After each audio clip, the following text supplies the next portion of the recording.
Let's check the mailbox. I think something's here.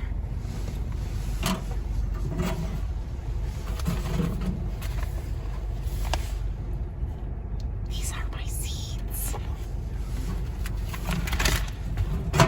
Very exciting.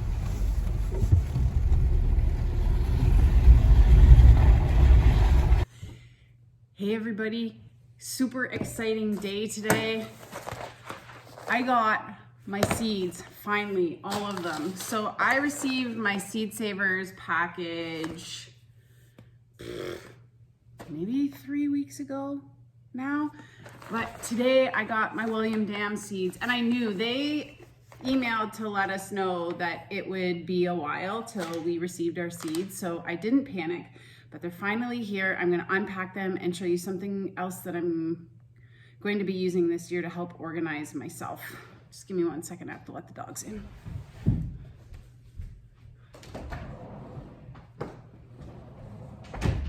Okay, so this is how I used to organize all my seeds. So I have all the leftovers from previous years in my coffee cans and jammed in boxes and some in bags. And people have kind of given me seeds. Excuse me. And so organization has been a problem for seeds now that I grow on a little bit bigger of a scale. So let's unpack. Let's see what we have. First, I want to, love those dog squeaker toys. I want to thank my long-time friend, Italia, who still lives in Niagara, where I'm originally from, who sent me onion sets, I think they're called, or onion bulbs. So I'm really excited to grow those this year and see how they do. So I've had those kind of stored down in the basement, just dry in the envelope. And we'll see how they do. But thank you so much for sending those along to assist in my kind of onion growing endeavors. First, I'm going to open the Seed Savers order. Oh, that was easier than I thought. I brought a sharp object, but hopefully maybe I won't need it. Maybe I will. This honestly is better than any Christmas ever.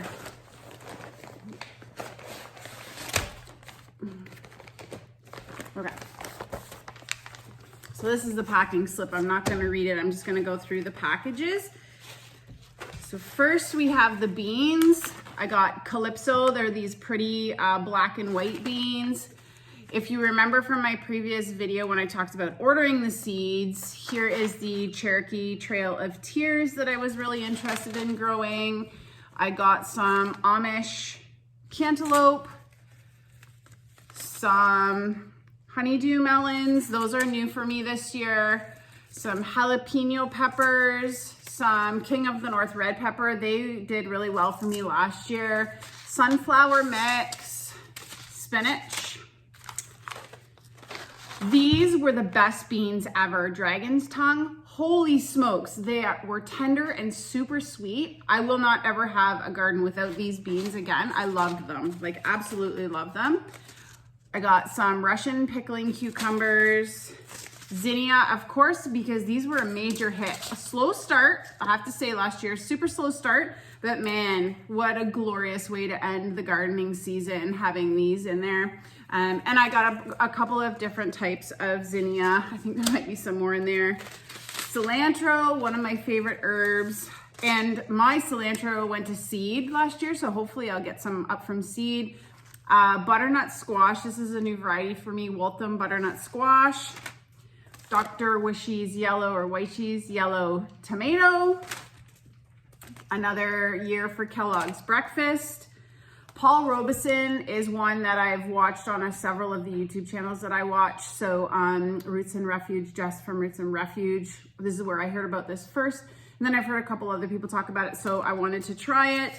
Basil. I'm going to try chamomile for the first time this year. So that is exciting. Obviously dill for all of the dill pickles and dilly beans. Kale. And this is called lacinato or lacinato. I'm not sure. Red Russian kale, which is what I normally grow and does really well for me. Kohlrabi, so new for me this year. Really excited about this one. Aunt May's Bib lettuce. Sounds kind of fun. And then another lettuce mixture. So that's, oh wait, what do we got here? Oh my gosh.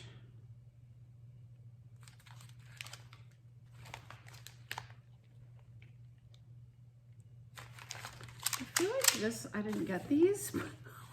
Oh, this is awesome. Look at these packages. First of all, these are really cool. This is a whole package of Cherokee Trail of Tears. So going to have lots of those this year, hopefully. And this is Green Beauty peas. So we really enjoyed our peas last year, and I started to make stir fries with them and they were delicious. So more peas this year. Now let's get into the William Dam order.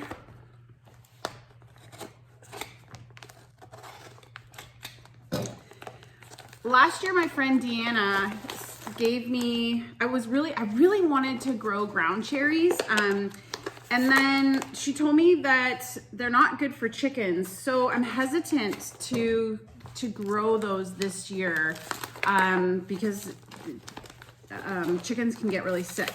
So if you know anything about that, let me know. Otherwise, I'm not gonna even try it because chickens over human consumption for sure.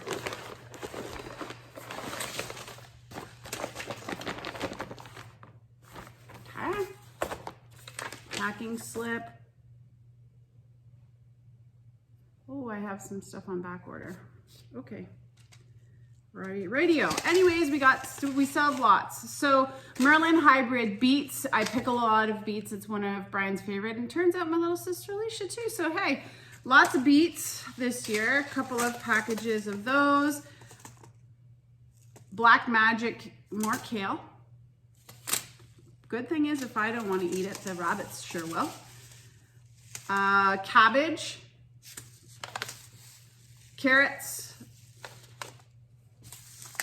More kohlrabi. Hey, I like to try seeds from different places just in case they're not successful. More carrots, more carrots. Carrots and I, first couple of years I grew carrots, they were the bomb. And the last couple of years I have had a hard time, so we'll see. More cabbage, carrots. Ooh, purple cabbage. I always find that always looks really nice in sauerkraut. Pickling cucumbers. There's not very many seeds in there. Yikes. Might have to get a few more of those. More melons. Black Beauty zucchini. Who grows a garden without zucchini in it is what I want to know. And I mean, I think I could feed half of City of Kawartha Lakes with the amount of zucchini I produce every year. More jalapeno peppers. If you have not ever tried making cowboy candy, that's a must. You should try it. If you like sweet and hot together, whew, we put it on pizza. We put it on our fish tacos. We put it on grilled cheese. That's something else. If you've never had a grilled cheese with some sweet added, especially if you're using a sharp cheddar, oh my gosh. So cowboy candy is amazing on that. Sunflowers, have to have sunflowers. They just add joy to your life. Green zebra tomatoes. Ooh, these purple pole beans are amazing as well, especially if you pick them young. Whew, so good. Definitely have lots of those. Brandywine tomatoes. I thought I said I wasn't gonna get as many tomatoes. Borage. So this is supposed to be really great for pollinators. Never grown it before, but really excited to try that. Oh, here we are. The Super Sweet 100 cherry tomatoes. Now last year I grew Midnight Snack and I love them. And so at this moment, like right now, I'm regretting not getting seeds, but I betcha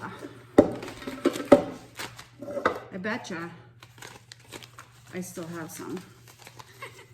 This is my tomato seeds from last year. And one thing that people will tell you is that, you know, seeds go bad.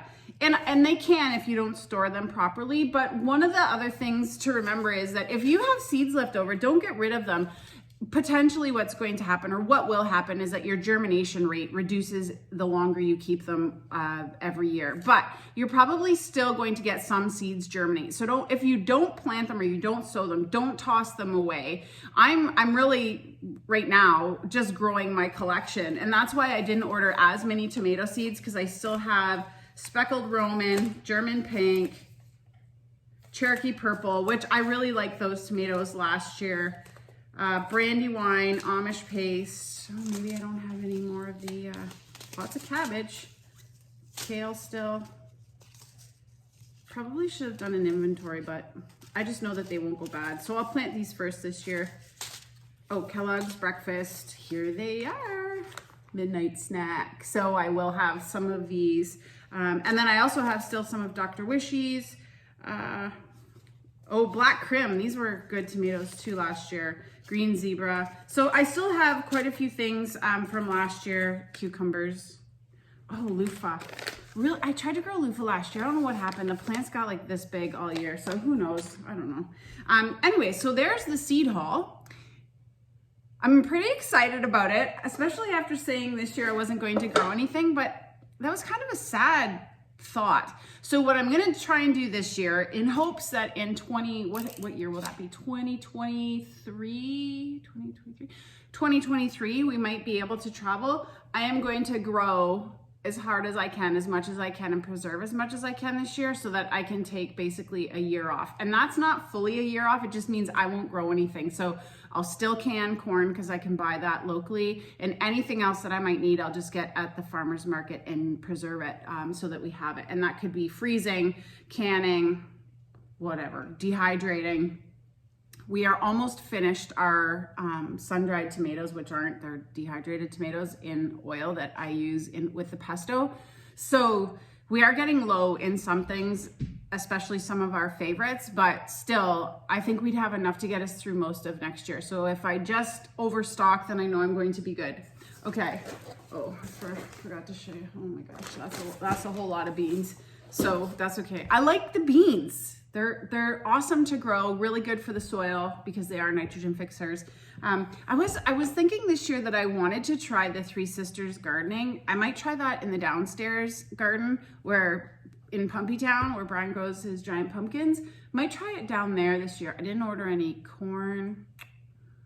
That might have been a miscalculation, but that's okay. Who cares? So I wanted to talk a little bit about organization. I am not someone who goes and buys things just to buy them, but my storage method for seeds has a lot to be desired, only because I can't see what I have. I forget what I have. I put some in one place, some in another place, and all the time I'm finding packages of seeds that I didn't know I had. And when you go crazy with those sexy seed catalogs, it can drive the price up quite a bit. As I experienced this year. And like I said, I don't really care because if I store them correctly, they won't go bad, or I'll still have good seeds. But I was watching on a number of other channels, YouTube channels, and they had this thing. And I was like, what is that? Like, what is it really used for? So this is it. I found it at Michael's. And again, yes, it's plastic, but I really do try not to buy things that I don't feel I'm going to use or need. So this thing is called Photo and Craft Keeper. And essentially, I haven't even opened it yet. So it has all of these individual little containers, and of course, like I would be more organized. So I'd put, all my beans with all my beans and tomatoes and stuff. Look at that. It's like seed packets were made. This thing was made for seed packets. So I broke down, it was $24 at Michael's, but in my mind, it's a really great way to store all your seeds. I'm probably gonna make some little labels or something, but even not, I think labels would help on top so that I know kind of what I'm looking for. But when I plant the seeds or sow the seeds, I do it, put it back in the little container. And next year when I go to purchase seeds, I don't have to look through 100 miscellaneous coffee cans because like I keep every one. It's like in my jeans. And I have so many different things in it, I never know which are my seeds. So I'm gonna keep these downstairs in the basement. Easy storage up on a shelf, and I'm hoping that's going to help me. So the next thing I need to do before, I don't know, in these next couple of weeks is to bust out my calendar and count back. So every seed packet tells you when you should sow it, how many weeks it's going to take. So this package says Start indoors 6 to 8 weeks before last frost. I'm amazed I could even read that without my glasses. Anyways, so everything I want to grow, I read every single one of these packages. I count back. So I always just say like 1st of June is safe to plant, like frost free. I'm sure I can look on, I can look online to see when our last frost date is, but we all know that you can get caught with your pants down if you try and plant out early. So we always say first week of June is safe to go. So I'll count back first week of June for all of these packages and then start the seeds accordingly. Like I said in my last video, or one of my last year, I started too early. I saw other people that I know in this area planting, and I was like, oh, they're already doing it, even though my calendar says not to do it. So I'm gonna do it. And then I suffered because I had tomatoes that were literally almost 2 feet tall. Like they were so leggy. I had to plant them 1.5 feet down in the soil. So I'm going to try to avoid that this year by just waiting, just following the calendar. Trust the experts who grow these things and sell the seeds, that they are right. And I think we'll be in better shape. So I'm going to try not to sow too much, but enough that I'll have enough for myself and then some to give away to other people if they need them. So anyways, I hope you're all excited for this growing season, whether you're starting your own seeds, whether you're buying them as starts from any old place that sells them. I hope you're going to try and grow something, even in a pot. It's super rewarding. It's something to do. To be able to grow your own food is just so rewarding and fulfilling when you get to eat real food. So I hope you all have a really awesome day, and thanks for watching, and we'll see you next time.